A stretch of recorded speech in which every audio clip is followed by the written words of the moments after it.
Still CDTC as of today. Okay, I'll start with introduction. Steve Beanie, Schenectady County. Well, Will Ansell, Albany County. Jesse Vogel, Craig Manning. Mark Sargent, Craig Manning. Steve Strikeman, City of Troy. Mike Butler, City Mechanical. Chris Paul, City of Schenectady. John Scalo, Clifton Park. Patrick Jordan, Port of Albany. Stephen Graves, City of Coast. Susan Barden, City of Saratoga Springs. Mark Castiglione, Regional Planning Commission. Greg Rixer, Region 1 DOT. Kelly Kircher, Region 1 DOT. Randy Misowitz, Capital District Transportation Committee. Andrew Tracy, CDTC. Jacob Beeman, CDTC. Megan Quirk, CDTA. Just a guest speaker. Okay. Chris Bauer, CDTC staff. Ben Sakona, CDTC staff. And Harry Ward, CDTC staff.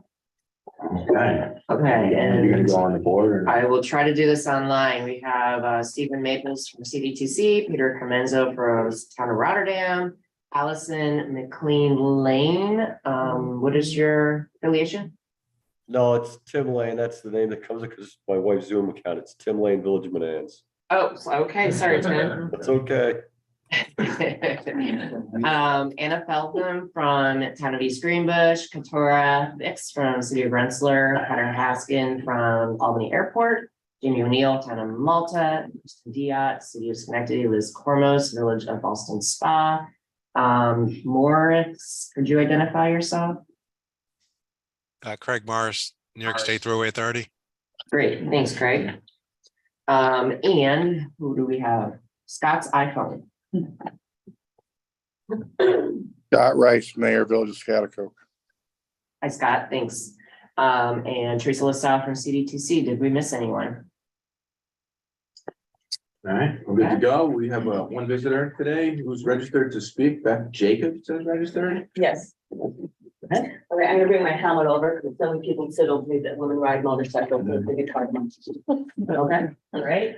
So I only have 5 minutes. I live in Niskayuna. I live on Van Antwerp Road, which is marked as a weight limit road, but it's not enforced as a weight limit road. And I've spoken at many town and county meetings about it. We now have 18-wheelers on this ancient road. And you have quite a few speeders, and there's a school within half a block, just the other side of it. And the cops have set up speed traps, but they only give out information, they are not ticketing. The town of Niskayuna has taken out, I would say about 90% of its trees, which makes walking, motorcycling and biking very, very hot and dangerous in the summertime. Again, I'm speaking fast because I have 5 minutes. You're all well aware of the effect of heat on blacktop and how it can raise the temperature up 35, 40 degrees. And if there are trees and grass, it is far cooler. It can be far cooler even than that 90 degrees. The town just took out a large tree on Dean Street and Knott Street to speed up traffic, to make it faster for commuters, which makes it more dangerous for people walking, motorcycling, and biking. They widened and put in turn lanes on Balltown Road and Knott Street, which again, you're trying to cross the street, you're trying to be on a bicycle, you're on a motorcycle. And I was hit on 146 and 146A quite a few years back. The other party was found guilty, but I still have permanent injuries from it. So it's the area has gotten worse and worse and worse. They are not replacing the trees that they are taking out. I know that Saratoga, their complete street projects involves one of your boulevards being narrowed, I think, putting in a bike lane and trying to plant some trees because those are good traffic calming measures. And Niskayuna is not doing that. They are concerned only with their commuters being able to get to work and keeping things running fast and smooth. It is so bad that I can sit in my backyard and now smell the carbon monoxide off Van Antwerp Road. I'll sit in traffic on Balltown Road, and for any of those people trying to walk on Balltown Road to get to work, you know, there are people that work in these shops in this unit and they're walking. There's not much bus transportation. You can smell, sit on this time of year, smell the carbon monoxide. So and Niskayuna recently put in, I can't even tell what it is, by their town hall, they blacktopped an area. I'm not sure if it's a bike lane. I don't think it has a bike lane marking. And they put one of those little stop signs. at the entrance to the town hall for the bike lane, not for the traffic. So, and no pedestrian wants to walk on that blacktop anyway, but that's not supposed to be there. You're not supposed to tell bicyclists and walkers, you have to stop at the entrance of the town hall, but none of the other traffic does. So that is my complaint today. I don't believe Niskuna is using its Complete Streets money properly. I know you guys, I understand you can only inform. But when they took out the large trees on Dean and Knott Street, just for the convenience of drivers, that tells you where the mindset is. And I sat in on a couple other meetings via online. I had to rearrange my work to come here today. And they're talking about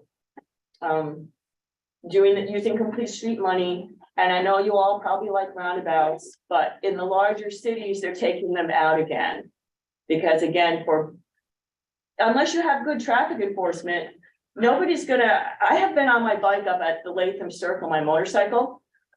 And people will be in this lane, and I've had to get my motorcycle over on the shoulder, what little shoulder there is, because they decide that they're going to turn right.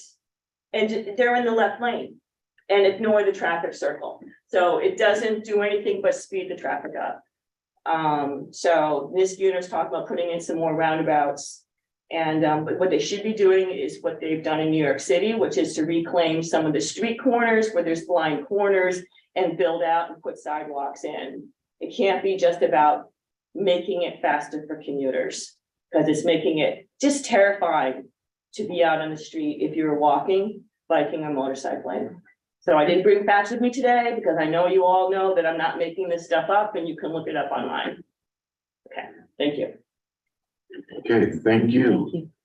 Our next item this evening or this morning, presentation, Federal Street Corridor Study. Mark Sargent, is that Mark? I'll start. Steve Strikeman, Commissioner of Planning, Troy. We all have our stories about urban renewal and highway planning and how that has negatively impacted our cities. Troy's no different. We went from between 1965 and early 1980s, we went from a downtown that was serviced by 2 bridges with 4 low speed lanes to 3 bridges with 16 high speed lanes. And they've really separated ourselves from ourselves throughout the city. The Federal Street study is really a means at the Green Island Bridge to start correcting this and correct the downtown Troy back to North Troy. I'm just going to hand it off to Mark Sargent from Creighton Manning, but I'd like to thank CDTC, this committee for funding this study, which has led to the next round of funding to do more design on this project. And I would like to thank the staff here, especially Terry Ward for leading us through this project, and Creighton Manning and all the planning as well. I'm going to hand it off to Mark from Creighton Manning. Great. Just quick overview, ditto on what Steve just said, and thank you to all the partners that we worked with on this job. And one thing you'll see here in this quick overview that Jesse will give in a few minutes is a little bit about public participation.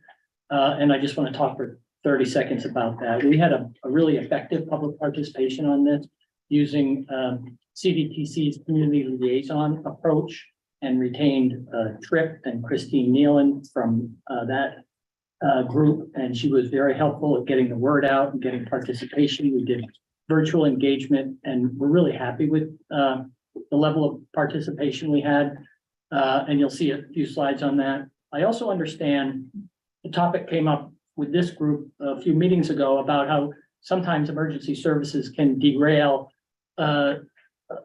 planning initiatives like this, where they maybe are brought in after the fold and bring up concerns and comments that weren't addressed as part of the study. In this case, we did meet with emergency services, had a good constructive meeting, adapted the concept to address their concerns as much as we could. And we heard a really great quote from Eric McMahon. And he started the meeting by saying, "I want you to know I don't like change, and I don't like things the way they are."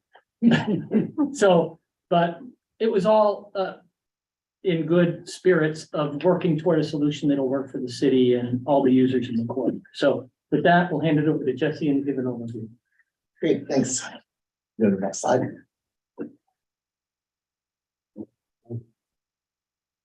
There it goes. Yeah, so we'll start with the study area. You can see it shown in red. It's generally Federal Street from the Green Island Bridge through Sixth Avenue in the city of Troy.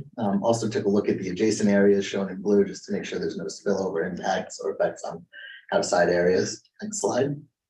Why we're looking at the corridor, a couple of previous studies. One is the Empire State Trail connection that's currently under design. It comes across the Green Island Bridge on the north side and is shown to loop around to connect to the Troy Riverwalk, as shown by the green arrow. Currently in design, but it will result in modification to the Federal Street and River Street intersection just through that project alone. So this was an opportunity to take a look at kind of a broader area. Next slide.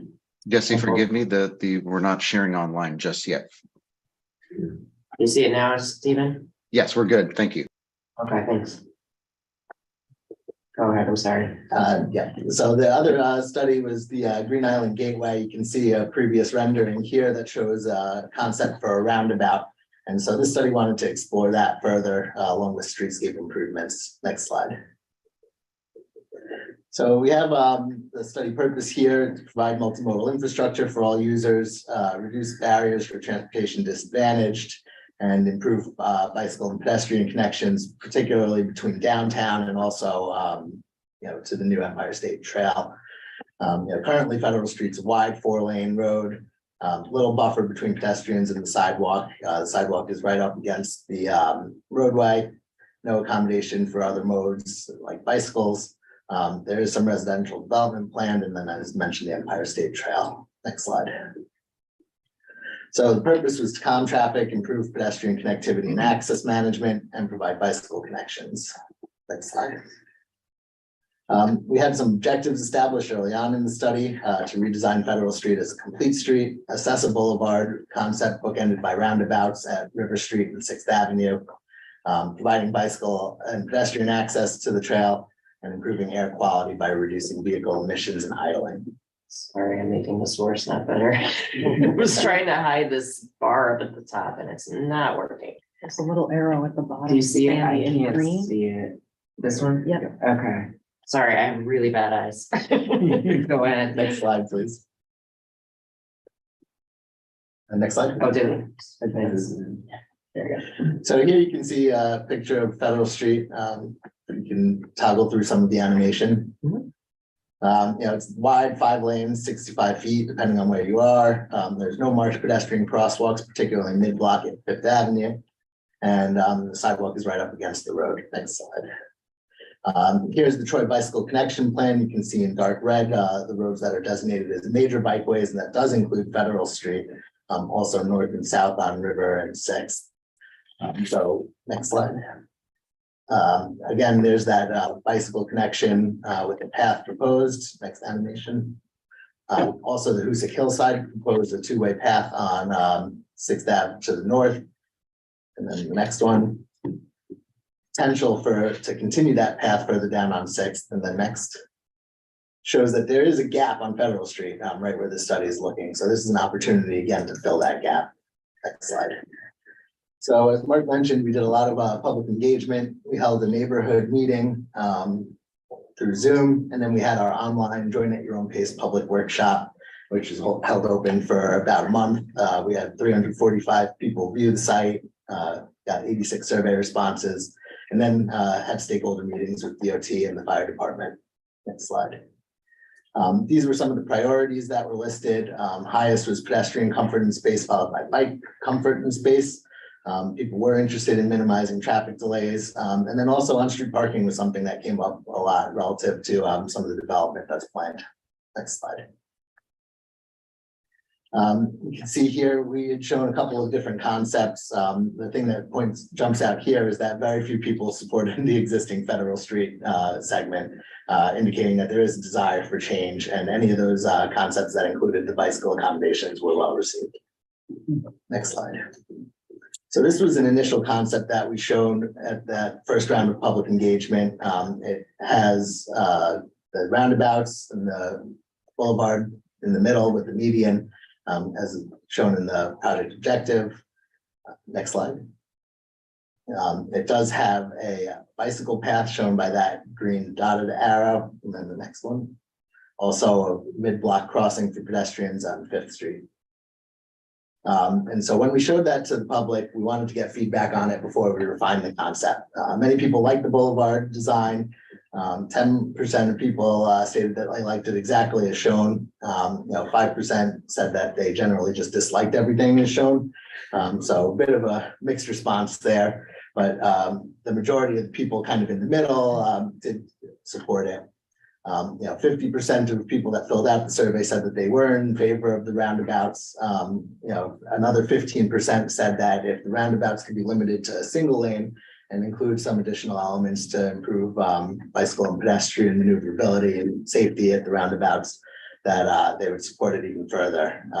And that is kind of in contrast to 15% that were just opposed to the roundabouts. So this is the refined concept that took into consideration the comments that we received at a high level. And the next slide, we'll kind of walk through it. Starting at the west, we can see here the Federal Street, River Street, King Street intersection. We've got the roundabout, streetscape improvements, marked pedestrian crossings. It closes the turnaround to the north. On the north side of the image there's currently a turnaround. That maneuver would be accommodated through the roundabout. And it provides that trail access through a path that's set back from the roundabout there. Continuing east, you can see here's the concept with mid-block crossing. Again, it pulls the path on the north side further off of the road to make that crossing more comfortable for bicycles and pedestrians. There is a median break there that was introduced in order to accommodate some of the emergency services concerns and shown there. And then the next slide is the roundabout on the opposite end to enable some of those U-turn movements. By introducing median, it restricts some of the left turns. So now vehicles can go around the roundabout and still get where they're going without having to circulate larger distances out of their way through neighborhoods. So some information about roundabouts since part of the project. We did hear, some conflicting views. They are a federal highway proven safety countermeasure, and they do reduce crashes, crash severity. And according to federal highway, it would be a more suitable environment for walking and bicycling. Next slide. What's notable about the roundabout is that it really shortens that pedestrian crossing distance. The existing signal has about 70 feet of crossing distance. Under a proposed roundabout, if it's a single lane, it would be about 12 feet, followed by a refuge with another 12 feet. Or if you have 2-lane approaches, it could be, 30 feet roughly at most. Again, still split by that refuge. So, a great improvement, about half the crossing distance, a lot less exposure. Next slide. So let's just show that information. Here's a cross section that shows what that mid-block segment looks like. And you can see again, there's the path on the north side, parking where it can be accommodated in order to address some of that future development, travel lanes, and then the median. So we did go back to the public with that. We did get their input. You can see here from left to right, we strongly agree to strongly disapprove. The majority of people did support the concept, although there is still about 20% of people that are opposed to the roundabouts and the concept is shown. So what are the next steps? There's design, which is currently programmed on the tip. There's to confirm some of the construction fundings based on the cost estimates and the refined cost estimates during design. More public involvement, all as part of that construction process, trying to build more consensus with that 20%, and then ultimately construction. The Federal Street project. Thank you. Any questions, comments? Mark, do you want to say something? Is that? All right, Bill's in. Go ahead, Bill. I was wondering, so you talk about these roundabouts and semi-approved by the public. That's pretty much a solid design right now. Is that what you're moving forward with? Or are you still tweaking it? It's a very good concept for a planning study. It's pretty detailed. One of the things the study did look into was, could you build a single lane roundabout initially with the ability to expand it to a 2-lane roundabout in the future if needed? So that language is in the report. And that might ultimately be what gets built, is something a little smaller. But all the analysis showed it would really operate borderline. Lot of traffic. And come across the bridge and everything. So some additional studies to be done during design. And we also identified early on when we kicked off the job, the importance of kind of roundabout education, because there is still a component of people that don't like roundabouts, even though they do have a lot of benefits. And so continuing to support the message to the community with the proper kind of roundabout education material is very important. I'd say the Green Island intersection there on River Street was one of the ones that actually emergency services did like the roundabout there, because that traffic backs up to the north, block all the time in the afternoon. Did you take into account the future design or build out where the old parking garage was? I don't know, I don't know how to answer that really. I mean, that is that will have less parking in the future, most likely. We're not sure what the design is there, but we considered. Put in housing, which could increase the traffic through there. I just wondered if that was incorporated into the design. Yeah, well, so we did work with CDTC using the regional step model to develop, background growth, and we forecasted out to, both 2025 and then, 2045 design years, just looking at both kind of scenarios.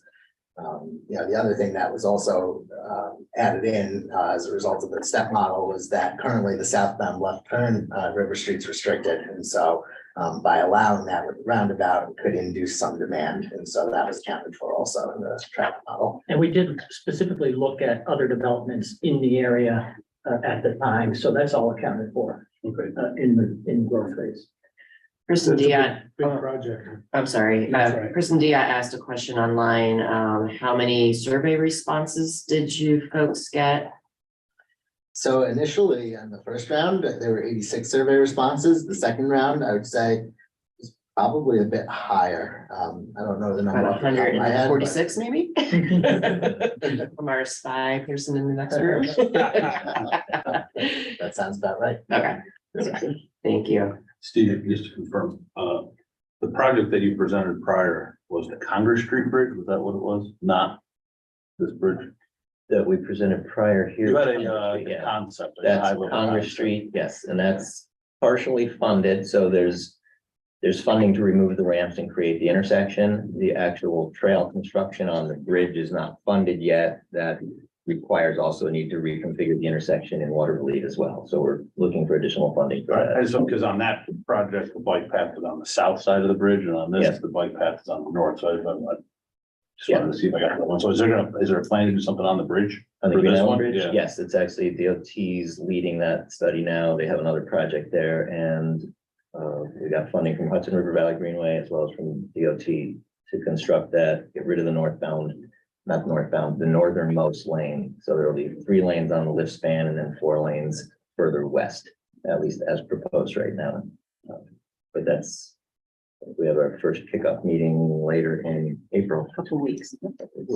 Yeah, with roundabouts. I mean, I think the difference between a single lane and a double lane roundabout is like night and day. Single lane roundabouts seem to be functioning well, but we have the double lane roundabout in Schenectady, and that is a challenge for a lot of people. But this one is kind of a hybrid of that. It is, it's single exit lanes on all approaches, but a couple of turn lanes in the middle of it. Yep. Any other questions, comments?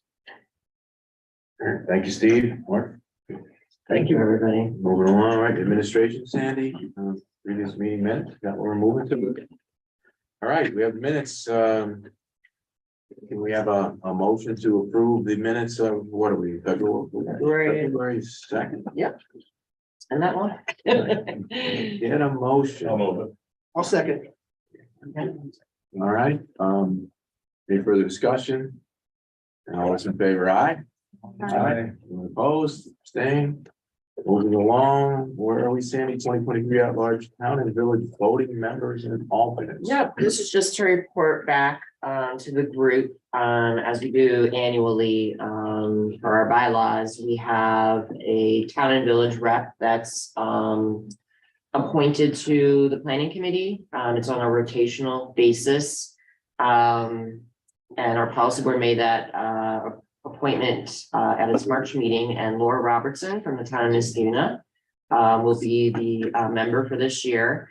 And all of the alternates, and I'll run through the list. The alternates are Rob Leslie from the town of Bethlehem, John Scavo, town of Fulton Park, Don Sapos, town of Goodland, Jamie O'Neill, town of Malta, Liz Cormos, Village of Boston Spa, Paul Roos, Tim Lane from Village of Manans, Peter Comenzo from town of Rotterdam, and Anna Feldman from town of East Greenwich. So all those folks will be involved with us over the next year. So that's just a report back, and congratulations to Laura. Okay, thank you. TIP program, fiscal constraint, this is Jacob. So no major changes in fiscal constraints since the last time we met. Right now, we're under programmed slightly in this year, under programmed by 1%, over programmed in the second year, but then under programmed in the third and fourth years. So right now, with fiscal constraint, we look good. All right, thank you, Jacob.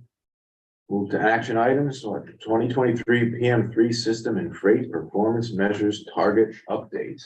A mouthful. This is a mouthful. So Chris Bauer is going to give a presentation on this, and kind of, since we have some time in this meeting, since there's no TIP amendments, kind of remind everybody what these performance measures are generally, and specifically some of the actions we'll be taking at this meeting. So go ahead, Chris. Sure, so I'll stand over here just so I'm not talking at the back of Joe's head. So yeah, you can just go to the next slide. So just a little bit of background. This is a federal requirement that came out of MAP 21, which is actually in 2012. And after that, in 2012, MAP 21 said that we have to establish performance measures and targets. But it took a few years for all that to happen. There were 3 different rulemakings, which are referred to as PM1, PM2, and PM3. And today we're going to talk about the rules from PM3. The last time we probably touched on this subject was 2018 when we adopted our original targets. And so, yeah, you can see here 2017, FHWA made the PM3 rules. In 2018, NISDOT established their 2- and 4-year PM3 targets, and then in September of 2018, we adopted those here. The way that this works is the federal government provides us the data in raw form. The SUNY Avail Lab puts it into a tool that New York State DOT and the NPOs use for reporting this. And then New York State DOT establishes the target, and then we have 180 days to decide whether or not we want to use that target here. And so that's the period we're in right now. We're in the 180-day period. So go ahead to the next slide. So the PM3 measures, I'm not going to go through how they're calculated. I'm sure all of you are really interested in that. But, if you want to know, you want to talk about it later, we can. But there are 3 of them that we're subject to. And those are interstate level of travel time reliability, or interstate LOTTR. And that's the percent of person miles on the interstate system that are reliable. And reliable, there is a mathematical equation for that. And then there's non-interstate LOTTR, which is level of travel time reliability on the NHS system that's not the interstate. And then there's TTTR, which is truck travel time reliability, which is an index that describes truck travel time reliability, and that's only applicable to the interstates. The last one, which is crossed out, there were 3 other measures that related to traffic congestion and emissions, and we're not subject to those in our region because of our current air quality status. So you can go to the next one. So now let's talk about the targets and the target setting. So for LOTTR, and this is in your agenda packet too, and you can kind of follow along maybe if you're more of a numbers person or a chart person. But in 2018, the 2- and 4-year targets were 73.1% and 73%. Respectively. And that's sort of shown here with the gray line. The blue line is New York State as a whole, and the red line is CDTC. And in this case, 100% is the best you can do. So in all cases here, for all 5 years, all 5 years, we've performed above the target and above the state level. The new target, which is proposed at 75%, we believe that CDTC would easily be able to attain. So you can go to the next one. Similar story here. The old target was 63.4%, the new target is 70. The same thing, the perfect score is 100. We've been in kind of like the high 80s, low 90s. The state at also kind of 70s to 80s, and in both case or all cases here, we perform better than the state as a whole. And again, we think that we could easily obtain the 70.0% target established by New York State DOT. And all these, actually, I meant to point on the other one too, that you see in 2020, there's, you know, obviously there's a little less traffic, things became a little more reliable. And then that waned a little bit in 2021 and kind of leveled out in 2022. And keep in mind, just for context, obviously the state numbers include New York City, right? So that's bringing the state down, right? So while our numbers look good compared to the state as a whole, that doesn't mean that we still don't have local issues or that there's other issues. They might be masked by this a little bit. So just for that. Yeah, that's a really good point. It's the entire state, you know, in this case, non-interstate NHS system. And in our case, you know, our entire non-NHS system. So it's not to say, right, at an intersection or certain points, there's not some congestion, but overall performing relatively well. You can go to the next slide, which is TTTR. TTTR is a little bit different. A lower number is better.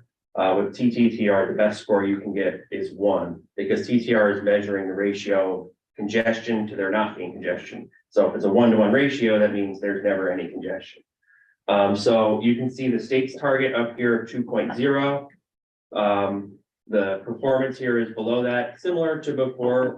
CDTC region as a whole performs a little bit better than the state as a whole, and we believe that the CDTC region would easily be able to attain the 2.0 target set by New York State DOT. Can I ask you what the measure, like the 2.0, 1.5, what's that actually measuring, a percentage of time? Or? So it's looking at truck only data on the interstates only, and it's measuring the ratio of the 80th percentile travel times to the 50th percentile travel times.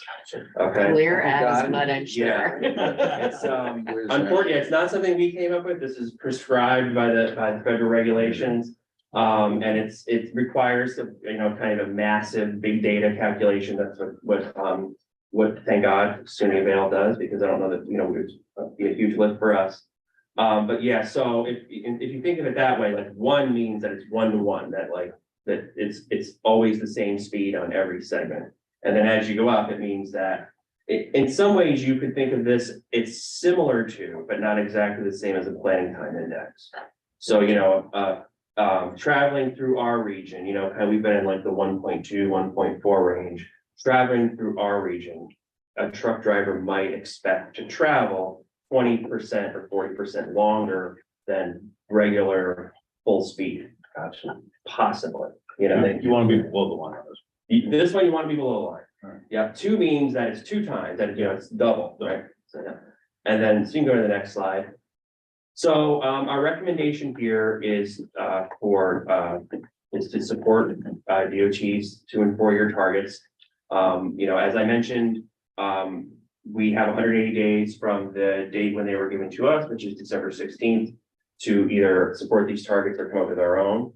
Because most of the interstate system is almost all New York State DOT, and then of course the Thruway Authority. The non-interstate NHS is mostly, but not all, roads that are operated by DOT. And then obviously this is just the interstate system here for truck travel time reliability. It makes sense for us to support DOT's targets, working together on this versus having our own for their roads. So that's our recommendation, and I think that's the last slide.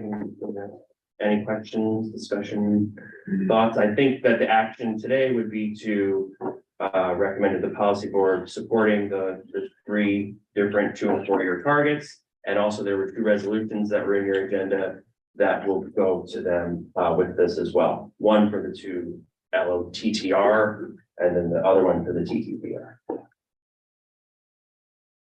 Any questions, comments?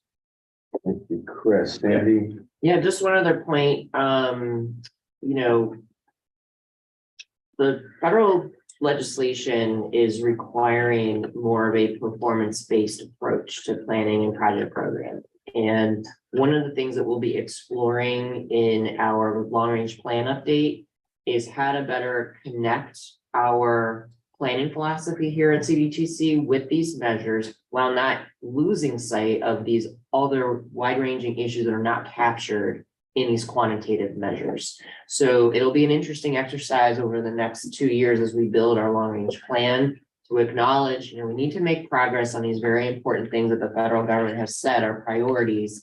But as a region, what else do we think are important and need to be reflected in that plan? So it'll be an interesting exercise. I just want to point that out.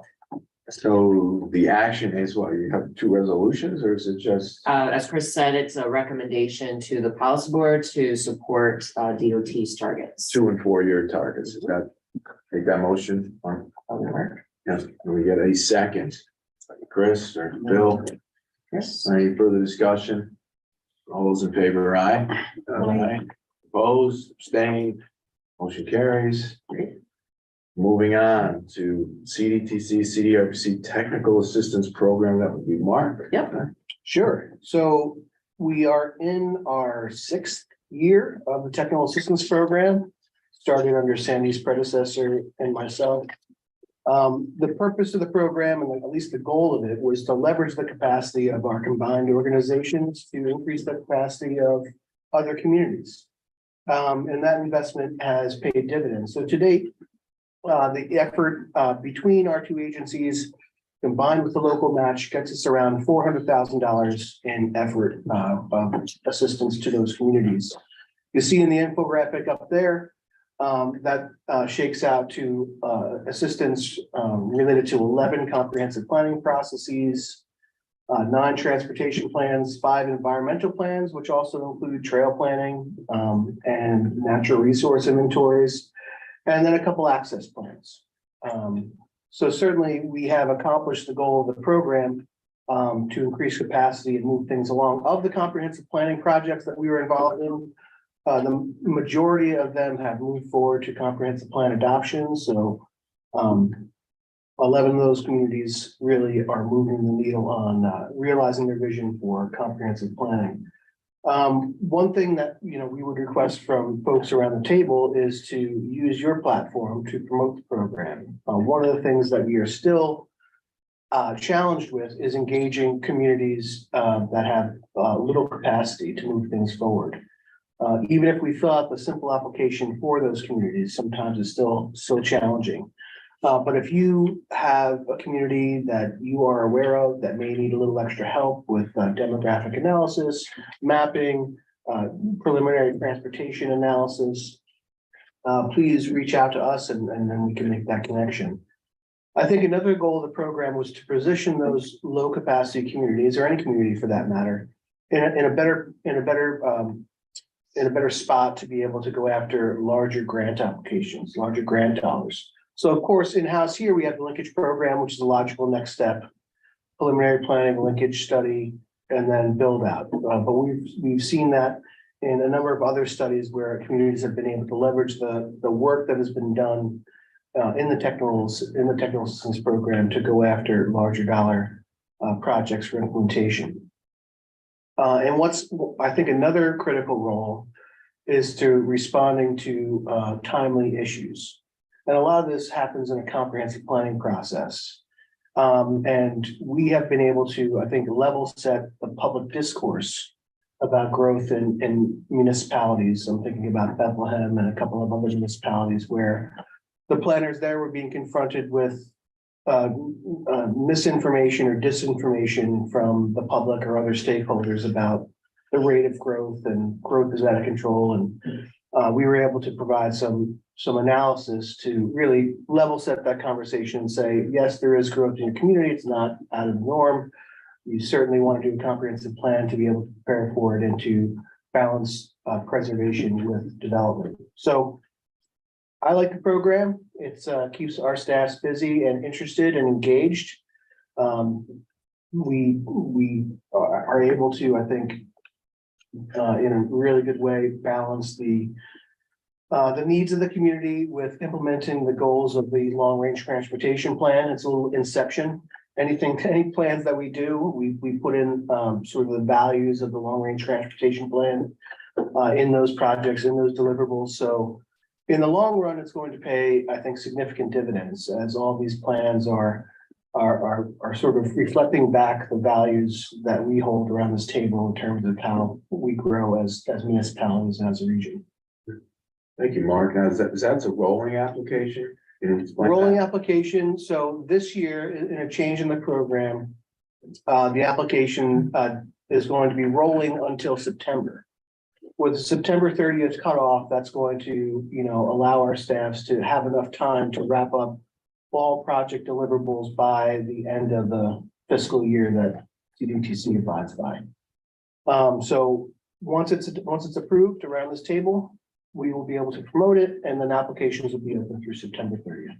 And one other adjustment that we're proposing for this year, Norm, in past years, we've brought the applications to the table here to approve, which can cause a time delay because of the timing of our meetings. So what we're proposing with your approval today is we eliminate that step, but we report back in our planning study table what we have been working on, just will allow for a more timely response to the local governments. So the action, go ahead. I was just gonna, I can't second this enough with the discretionary programs that are out there that are now huge dollars circulating the world. Anything you can do to back up your applications, they're extensive applications. The more benefits and economics and all the boxes you can check with some preliminary work and only get you further ahead of these discretionary pots there. So, yeah. Great. Any other comments? This is an action item, so Yep, what so is the action is, we need your approval on the call for technical assistance projects. Okay, can I get a motion to that effect? Greg, moved it. Hold a second. All right, any further discussion? All those in favor, aye? Aye. Opposed, abstained, motion carries. Great, thank you. We're moving on. One more action item, local road safety education and encouragement program, Sandy. Yeah, so, for many years, CDTC has supported a program called, that was sort of nicknamed Capital Coexist, where we gave grant funds to not-for-profit groups, law enforcement agencies for small-scale safety, education, and encouragement programs. We're continuing that, but we're removing the branding of Capital Coexist because, quite frankly, outside this room, no one really knew what that was. And because we're entering this very large scale effort for the Safe Streets and Roads for All grant program, I think coming out of that, we will be drawing more attention to programs like this, where we hope to engage law enforcement to be part of the shared responsibility on improving safety in our region. So what this program is attempting to do is offer a small amount of money to sort of seed money, if you will, for law enforcement agencies to pursue a variety of education or encouragement programs. We're making about $10,000 in federal money available for this. It's a reimbursement program. We're capping each project at $4,000. We don't know what the interest is out there. That's why we're starting small. We just want to see what the level of interest is. Some law enforcement agencies use other grant funding, like through the Governor's Traffic Safety Committee, to support some of this stuff, but some agencies don't. So we're just trying to supplement and offer another opportunity, another option for local police agencies to gain access to these funds to help support their programs. It's an in-kind match request. Most of the police officers are involved in these programs directly, so it's very easy to come up with those staff in-kind match. Some of the sponsors have used volunteer assistance in the past. We're going to roll this over the next couple of months with a November 3rd deadline or until funds are expired. We may make adjustments down the road if we see there's a lot of interest. But just to give you a sense of what's available in terms of the eligibility, We want these projects to be consistent with the objectives of our local road safety action plan. And we're specifically focusing on topics such as driver behavior, how we use our intersections as users, whether you're in a motor vehicle, whether you're a pedestrian or a cyclist, et cetera. And also emphasis on vulnerable users. So just overall pedestrian, bicyclist activity. So some examples include just disseminating education materials, providing some training on new infrastructure. Maybe your community's installed a new piece of infrastructure and you want to give some education to residents about what this thing is and how it's to be used. You might do a bike skills training, which is really popular, the bike rodeos, walk and roll festivals, these kinds of things. On the screen, the East Greenbush Police Department funded a bike rodeo program in 2021 through this funding. And also slow down campaigns. We have a number of communities who are looking to do more work in this area, and we thought this might be a way for some police agencies to maybe access some support to, help with slow down campaigns. So that's the gist of it. And we're very curious to see, how this is received in the region. As I said, we know we've worked with East Greenbush, I believe City of Albany Police Department, and I believe also Town of Bethlehem Police Department in past rounds. But if your local police department is interested, or even counties as well, let us know, and maybe there's some opportunity to collaborate on some kind of a local initiative. So the action that we're looking for today is again, to release the call for projects for this program. Okay, the application is up on the website. Yep, it'll all be up on the website. Yep. So you're looking for a motion to just release To approve and release, yes. Can I get that motion? Mark, I have a second. Chris, any further discussion? Roll call in favor, aye. Aye. Opposed, abstained, motion carries. Thank you, Sandy. Move on to discussion items, the Protect program. Yeah, since we had some time today, we just thought we would talk a little bit about another funding program that the infrastructure law created that hasn't been sort of released yet in terms of the formula funding here in New York State. We expect the discretionary side, which is the competitive one on the federal level, to be announced anytime soon, the call for project. And we just thought we would give you an overview of what this is and give you a sense of what might be eligible and also what CDTC is going to attempt to do to help you, whether supporting development of an application or developing a regional vulnerability assessment documents that might help local governments. So the acronym PROTECT, and you know how transportation folks love their acronyms, right? So promoting resilient operations for transformative, efficient, and cost-saving transportation. They start with the acronym and then work back. Yeah. The Protect program, I think, really says what it is, right? I mean, this is about, making our transportation system more resilient to flooding, natural hazards, climate change, all of these kinds of things that are impacting. And Greg can tell you that, we've had two recent culverts collapse essentially due to, impacts from water and, flooding and what have you. So we know that this is a growing problem in our region, particularly the flooding. I think if there's any topic amongst these for which we would say, this is important to our region, it's probably the flooding topic, particularly as we get more extreme heavy rain events that occur. So, these funds support both planning activities and also projects. What we know at this point is that it's going to be much like other federal sorry for the typo, formula, 80% federal share. So, your usual 15 and 5 on the local match. That local share may be reduced if the state develops a resilience improvement plan. Now, we don't have any information yet on whether the department is going to commit to doing that. We have some anecdotal conversations that indicate they're looking into it. But if that is something that the state approves, that might allow us to reduce the local share on this program. The thing that we do know is that the state DOT and the FHWA, Federal Highway Administration, did create an eligibility matrix for the types of things that they'd like to see. Now, I don't expect you to read this on the slide. It's available on our website if you want the details, but in essence, the types of things that they're trying to encourage are what we term state of good repair for bridges, culverts, large culverts in particular. The Route 7 culvert that collapsed is considered a large culvert, I believe. Is that correct, Greg? Yeah, but large, over 5 feet, but less than 20. Right, in that range. So that would be an example of the kind of facility we're talking about in this category. Slopes and walls, so replacement or repair retaining walls and these kinds of things. Drainage improvements.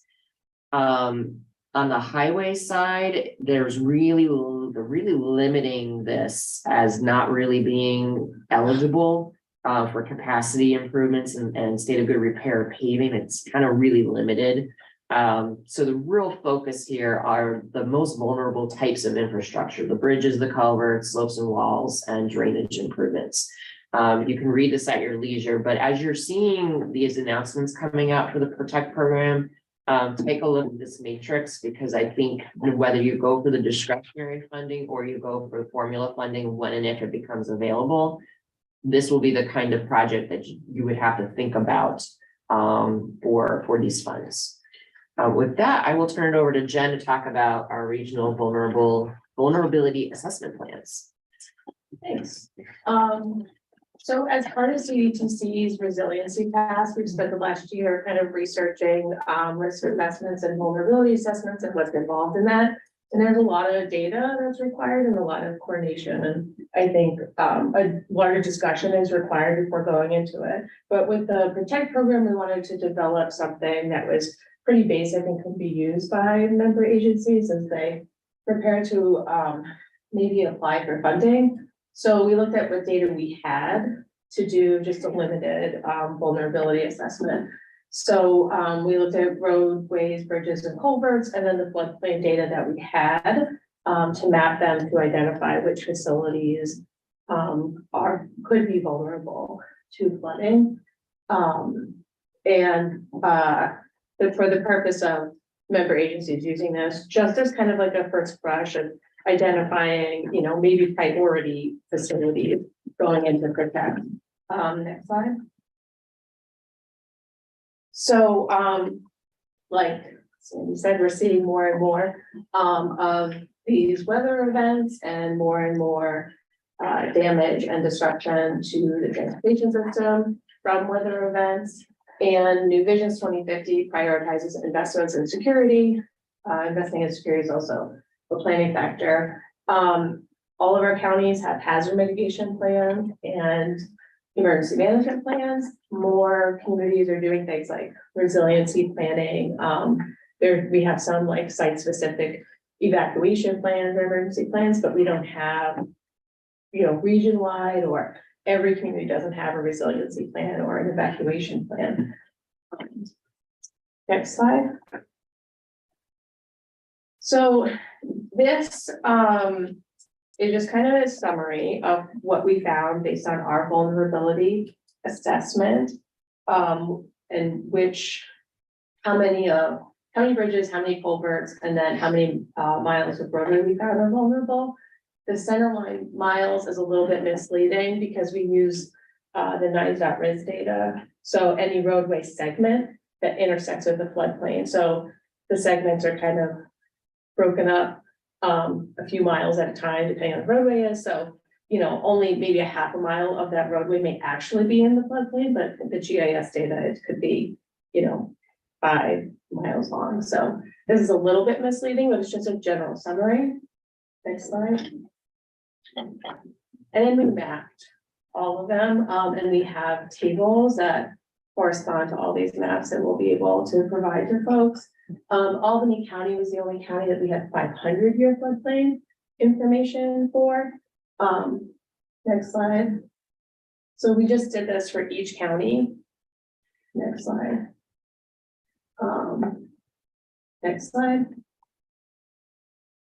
So we are going to post the maps and the tables and the summary information along with the check matrix to the CDTC website to assist you. If you want to take a look at them, if you have questions, please contact us, let us know if there's any like changes or if you notice anything that may be incorrect based on your local knowledge, definitely let us know. This is again, just like a first brush at this and just to kind of introduce vulnerability assessments and whether there is interest or need in doing a region-wide vulnerability assessment and looking at other hazards. Because again, this is just looking at the floodplain data and isn't looking at temperatures or even man-made types of hazards, derailments, sea level rise, that this assessment does not take into consideration any of that. And then also, we could expand the assessment to other facilities like transit and other multimodal facilities and things that are critical to the transportation system. And then just set some criteria for what is critical as a region or what, you know, what are thresholds for sensitivity, what kinds of disruptions are we willing to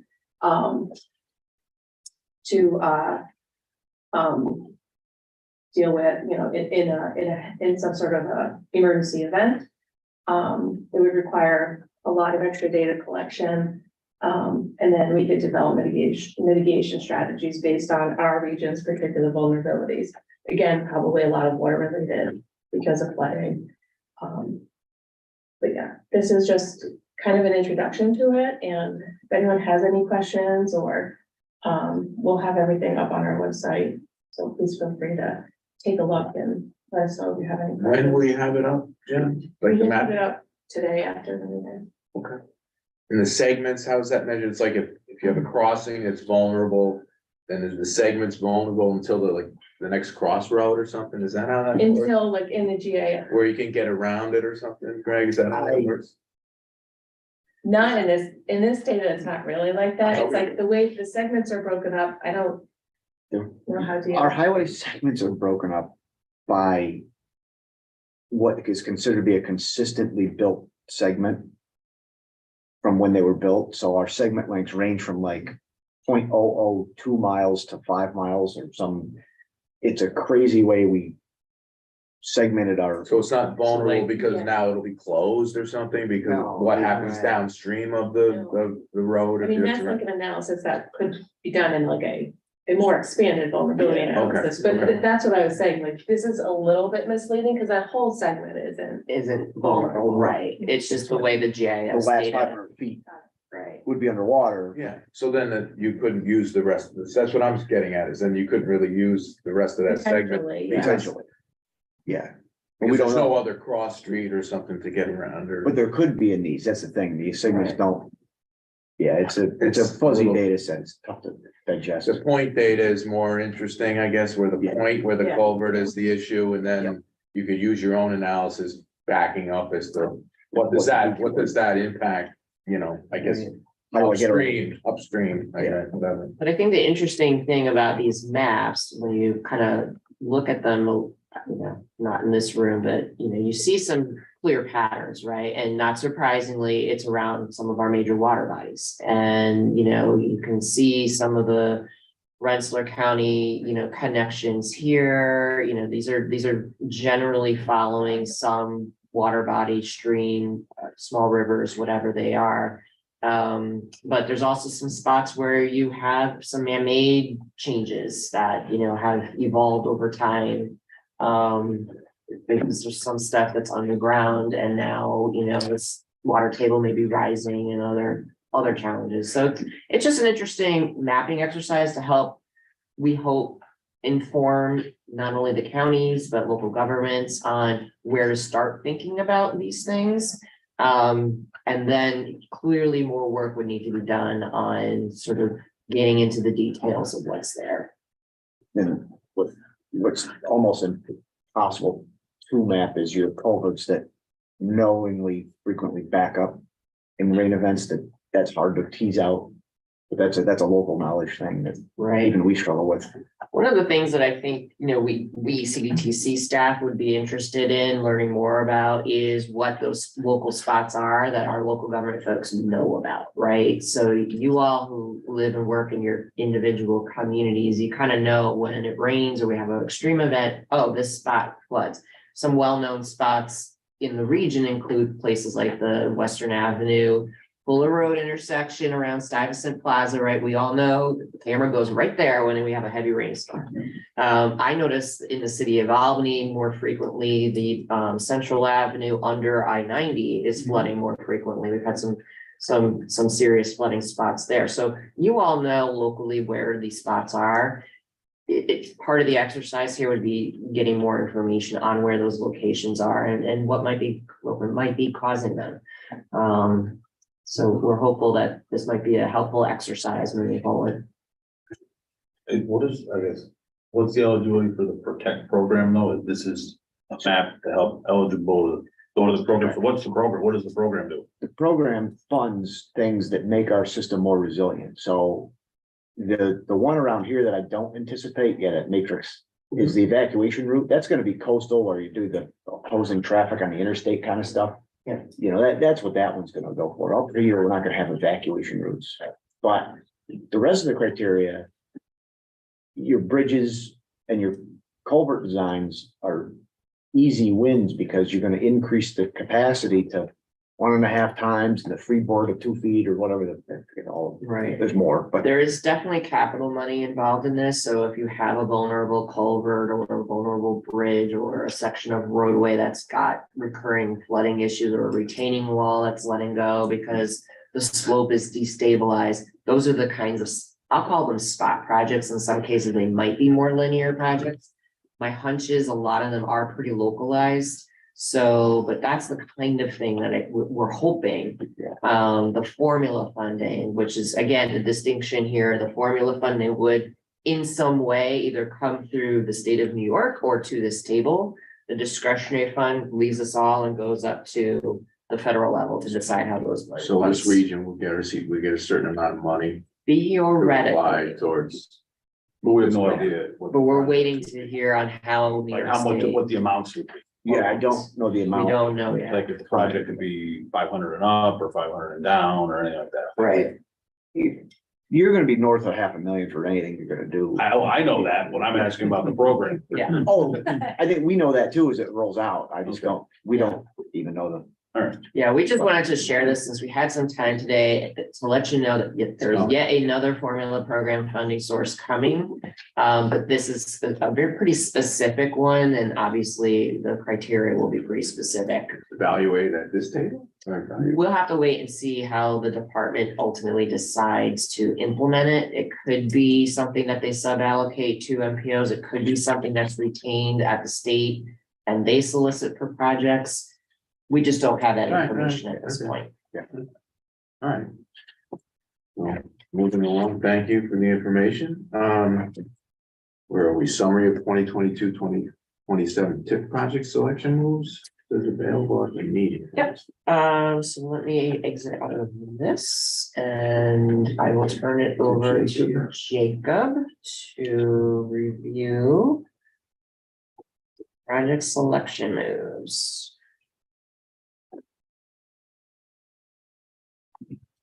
Thank you. So from last time we met, we had 19 total project selection moves. Again, these are mostly scheduled changes and also small increases in funding. The majority of these 19 are all scheduled changes in rollovers from 22 to 23. So project phases that didn't get authorized by the end of last federal fiscal year, we're rolling them into this year. The two projects that we have funding increases for is the Saratoga County Lasher Road Bridge Project. That has an additional $177,000. That's under kind of the amendment threshold for additional federal funding. And then the DOT Route 2 Swatling Road intersection had an additional $720,000 of state dedicated funding added. So fact that it's state dedicated, doesn't require amendment. So those are the updates. Okay, thank you, Jay. Any questions for Jacob? We're good then. We'll go on to CDTC project delivery update. Is that you also, Jacob? Yep. So right, as always, we're reaching out to project sponsors each month for updates on their current tip projects. For May, I will be reaching out to City of Rensselaer, Town of Glenville, and Town of North Greenwood. And for our local sponsor update this month, we've got John Scavo from Town of Clifton Park to talk about his Route 146, 146A Bike and Tech project. Thank you. I'll just be 2 minutes, I promise. We signed our master agreement in the summer of 2022. We're currently working with our design consultant to make modifications to the draft design approval documents. We're also beginning in May of phase 1A and phase 1B with a sub-consultant to begin the archaeological investigations. Our design to date has uncovered that we're going to need 6 right-of-way feed takings. They're small in nature. We don't anticipate any problems. They're mostly with commercial properties, which are very supportive of our trails, and we've engaged them as stakeholders early on. There's seven separate design elements that I'm going to look at my screen here to make sure I cover all 7, because it really is a complex project of retrofitting what's most appropriate based on the built environment, wetlands constraints and topography, among other things. The first element is to connect an 8-foot wide multi-use path from Vistas Drive intersection with Route 146, that's west of the Route 146 and 146A roundabout, and extend that 8-foot wide path on the north side for approximately 2,800 feet to the roundabout. That when the roundabout was constructed by New York State DOT, they put in sidewalk stub connections. So we're meeting up with those sidewalk connections. And then we're picking up on the east side of that roundabout and going about 2,900 feet with a 5-foot sidewalk section. That's a little bit more constrained because we have the Duazkill stream, which is a 503D protected stream. We actually have naturally spawning brook trout in that location, so water quality is a significant consideration for us. To accommodate that 5-foot sidewalk, and it's going to extend all the way to School Drive on 146 with the Shen entrance. So we'll have sidewalks on both the north and south side of 146 through that section. We do have to move some guide rail in the vicinity of the Duazkill. In addition to that, Vischer Ferry Road at the 146 and 146A intersection, that's actually a county-owned route, so there's no local-owned roads in that intersection, but we have on the west side a multi-use path that crosses over by Clifton Commons. We're going to extend a multi-use path also on the east side to, again, the roundabout, so we'll have the paths on both sides because there's destinations with high school and middle school kids that come from the Shen campus through our park facility and then head north to either Stewart's or Cumberland Farms, and that seems to be the after-school gathering places. So we got large populations moving through there. In addition to those 3 trail elements, we're making some RRFB and high visibility crosswalk installations along Vischer Ferry Road and Route 146 at some key intersections with some residential developments that are supporters of the trail. In addition to that, I just would like to note that we're also using high visibility crosswalks, and the signalized intersection at School Drive will have push button, the latest audio feedback. One of the challenges with School Drive that we're noticing post-COVID is kids still aren't taking the bus. So we're seeing backups that we didn't see when the roundabout first opened almost to the roundabout. One of the challenges that I've got to find out from traffic engineers smarter than me, that we have a turn lane heading east along Route 146 into the Shen campus. And it allows through traffic to then continue west to east along Route 146, but buses can't make a right on red. So when the Shen campus is exiting vehicles with vehicles turning left or right out, if there's a school bus there, it stops that entire queue for the cycle because they can't take the right on red. And I think that's what's causing that backup. I don't know, I haven't seen any examples, but if you could use a right turn arrow to potentially override that it's not a red signalized intersection, I think that might be a solution to move the queue out. Not part of the scope, and since we're looking at that intersection, we're gonna have our engineers take a look at that too and see if we can make some improvements. And I'm sure other communities are seeing that post-COVID, you know, some of the trends just haven't got back to what they were pre-COVID. And we're finding that kids find it convenient to get a ride to school, stop at Starbucks, stop at Dunkin' Donuts where the bus wouldn't do that. So thank you for the time. Thanks, John. Any questions for John? Why don't kids today have to stand outside in the cold and the rain? I have my best memories as a Shenandoah graduate at a bus stop, so kids are missing out. So I learned all my life lessons. I learned a lot of at bus stop. Thank you. Jacob, anything That's all else? I have for you. Okay, thanks, Jacob. ISDOT project delivery update. This would be Greg. Yeah, all right, we haven't provided much in the past, other than some general updates, but it's at the beginning of the state fiscal year. Every year, for several years now, we've had the regional director commit to the list of projects we're going to deliver this year, both state and local. So I wanted to share with you the DOT program this season. That's on the handout that came around. The state delivered stuff. I included the whole region because so much of our work is multi-site, so just an awareness of what we're putting out. And then on the local side, I did narrow it down to just the CDTC local projects that we committed to from now till next March for delivery. So we appreciate everyone's efforts to get the local program delivered as close to the dates and as close to the budgets shown. Of course, understanding, basically, we just have to explain when we're late or over. You know, it's been around a while. This is what used to be that red-green report we circulated, but we've kind of held off on that for a while. So this is just this year's commitment. If you don't see your project, but you think it's going to get done, it's okay. We can move it in. It doesn't mean it's out of the state fiscal year. This is just what we said we would absolutely shoot to deliver. So. Okay. Any questions for Greg? Greg, what's the bridge, where and when? That's the it's the newest term for the emergency contract.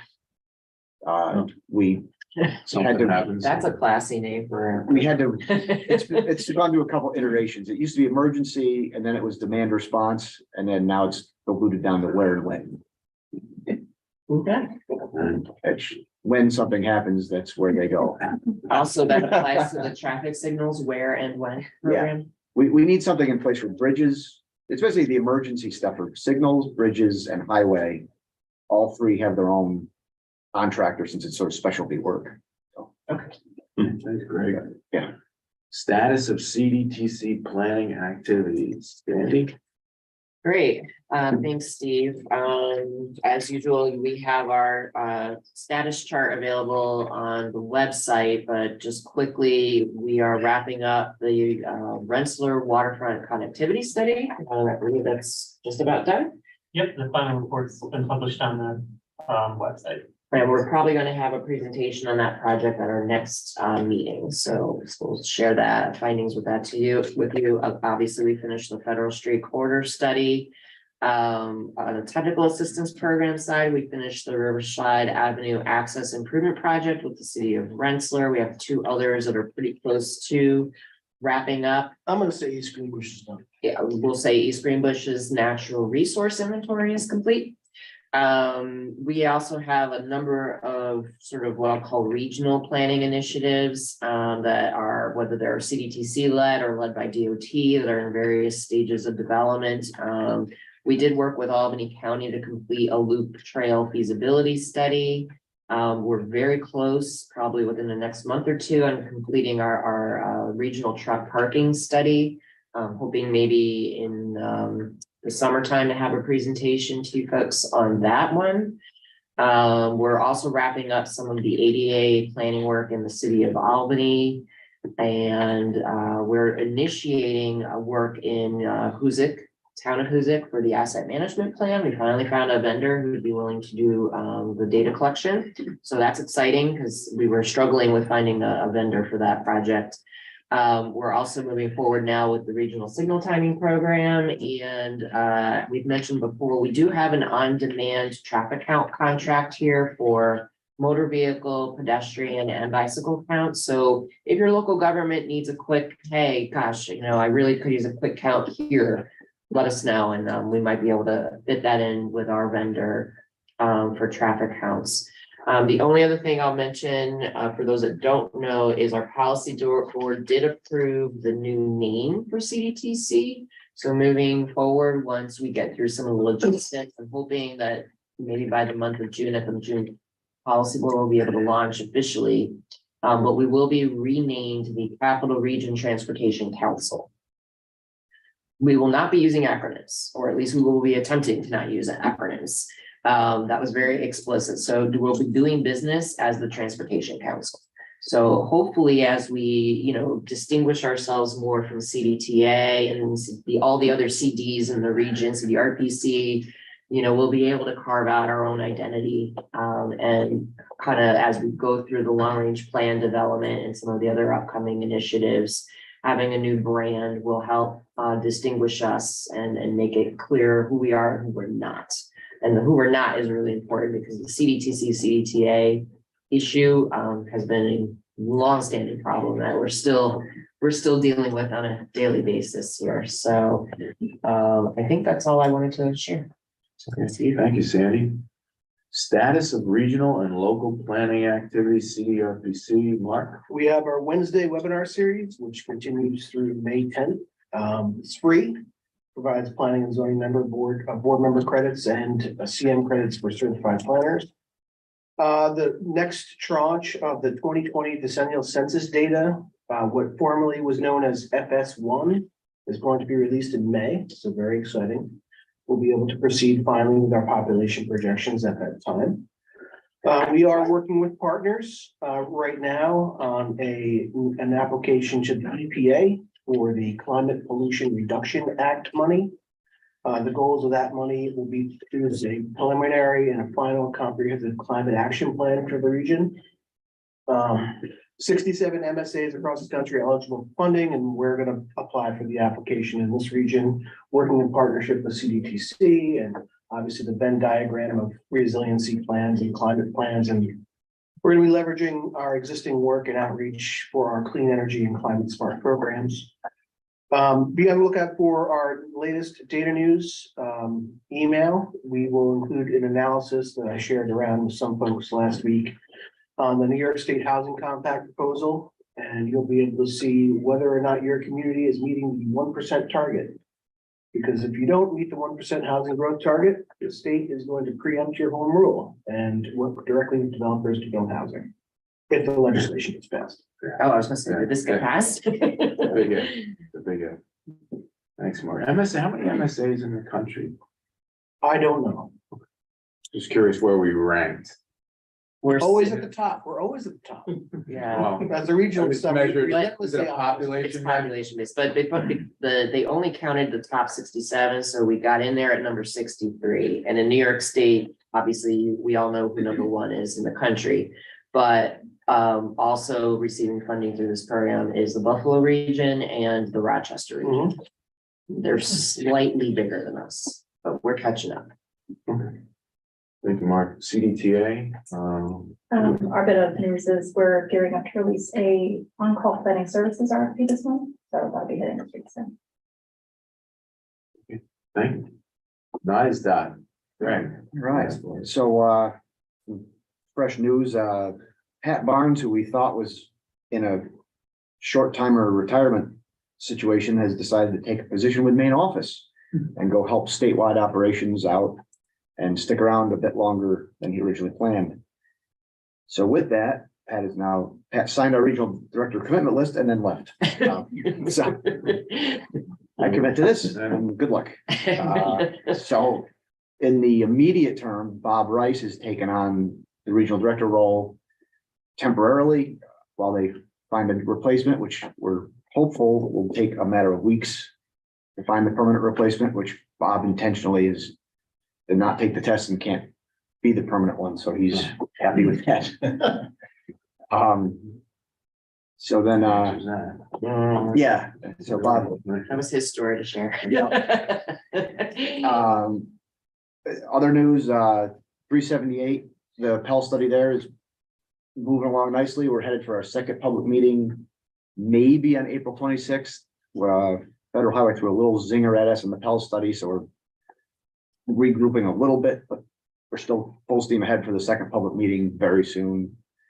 And then 787 should officially start any moment, I think. And we'll Who's start the lead is something on that? Parsons. Parsons. No, Parsons. Parsons Transportation Group. Right. So they're pretty much on board, but they'll officially start and then the outreach will begin with, you know, folks and stakeholders. And one product that'll be helpful here on the resiliency side is they will be mapping sea level change maps along the study area, which is all the way from The dam, right? yeah, all the way from port up to Route 7. So that'll be part of that. It'll be just one component of that study. And that'll be a helpful product too for the Albany County Broadway resiliency project, because obviously the synergy there is, critical, so. Yeah. Okay. That's enough from us today. All right. Thank you, Greg. New York State Thruway Authority. Craig is online, I believe, unless he has left us. It looks like he may have jumped off. He may have left. Okay. Albany County Airport Authority. Anybody? Connor is there. Connor? Good morning, everyone. Can you hear me okay? Yes. Yeah, good morning. Sorry I couldn't meet in person today. At the airport, we're really just moving forward with our master plan, and we're moving into our development alternatives section of the master plan already. We do have a few meetings that are coming up in May and June. May 23rd, we're going to have our rack and tack meeting here at the airport, which I can provide more information to y'all in the next meeting. We'll also be sending out invitations for that probably within the next month. And then our public meeting will be hosted at the CHA headquarters on June 8th. And that's located on Wolf Road. And also I'll be sharing some more details on that once we get closer. Another big project we're still working towards is our terminal checkpoint improvement project, which we're still hoping to break ground in June, July timeframe. So that's it for the airport. Thank you. Thank you, Connor. Albany Port District Commission, Patrick. We've got an RFP on the street right now for roadway and terminal improvements. We're planning on, if all the good alternates come to fruition, at about 2/3 of the, technically they're public roads, but internal roadways in the port will be repaved in this construction season, done by October, November. And that includes resurfacing and reconstructing about half of the terminal inside the maritime gate, from docks all the way to the fence line, so that I know not everybody comes down to the port, but if you do in the next year, it will be a drastically different approach and much more enjoyable drive than right now. Right now, it looks like you're driving on a third world island sort of, but you're coming through, so it's not fun for truckers, it's not fun for employees. And in the future, once we continue that work with the expansion project, potentially could get into the mayor's vision of pulling some trucks off of South Pearl. And unfortunately for me, coming right through the port, more trucks for us. With the expansion site, like I said at last meeting, we have our funding issues, but we are still working forward. Crews are still on site every day with site work. And yesterday, the Army Corps gave us our final good news that they today are sending up our wetland permits. So that gets us onto about 25% of the site, where a very small piece of wetlands were going to be impacted, but nothing could move into the area until the permit is issued, which will hopefully be in the next week after we fill out some more paperwork. But what that enables us to do is build the bridge over the Normanskill that connects the Port District to the site in Glenmont, Bethlehem, and allows us next year to dredge and construct the wharf. So those two pieces are kind of keys when you're aboard to have a bridge and a working wharf. So that's it. Okay, thank you, Patrick. Upcoming meetings, events, deadlines.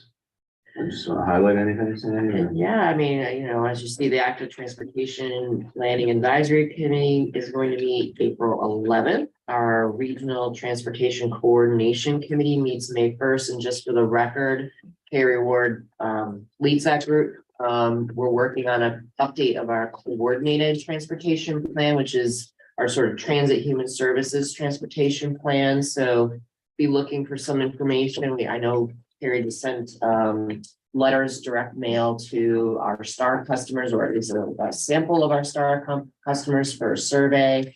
But we'll be updating that plan over this next year as part of our build of our long range transportation plan. All right, just take note. The Regional Transportation Coordinating Committee, May 1, Planning Committee, we're back here. Back here, May 3rd, we will definitely have tip amendments for you, so get excited, but more importantly, we are going to have some amendments of our work plan. As I've mentioned previously, the dynamics with this new infrastructure law, the guidance is starting to come out now from Federal Highway and how some of these resources are to be implemented officially. So we already have to change our budgets a little bit. So we'll be bringing some amendments on that. We'll have a presentation on the Rensselaer leakage study. And we'll have more performance measures for you to take after that. I know. Hold your breath. Unfortunately, it is very dry material, but these are important for asset management and state of good repair. So thank you. Yeah, thank you for everybody. Yes. Kings Road Bridge, 4 bids in, they're opening them as we speak. So, Hey, You got your railroad permit. what's that? You got your railroad figured out. Oh, long time. Yeah, the railroad, took years, but we got it.